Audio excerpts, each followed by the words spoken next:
hodinou Popolcovou stredou. Potom nasleduje 40-dňový pôst až do Veľkého piatku. Je to prechodné obdobie medzi zimou a jarou. Ľudia sa obliekali do masiek, ktoré okrem zábavnej funkcie mali aj ochranný význam a mali chrániť proti pôsobeniu negatívnych síl. Mali zabezpečiť úrodný rok a plodnosť hospodárskych zvierat. Vašiangy boli odjakživa symbolom veselosti, zábavy, hodovania a pitia.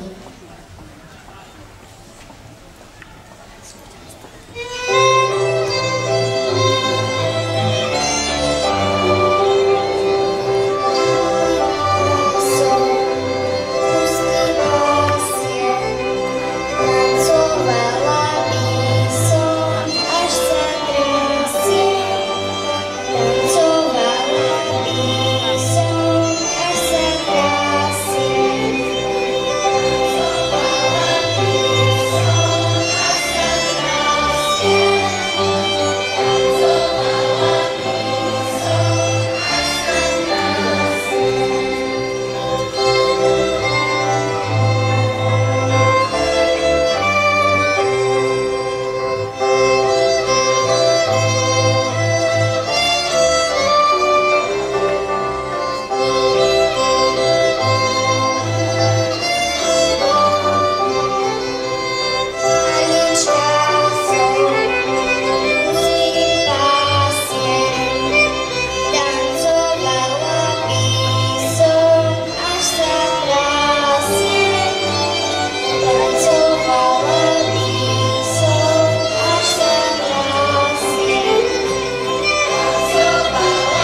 Všetci ľudia sa radujú, fašangové časy.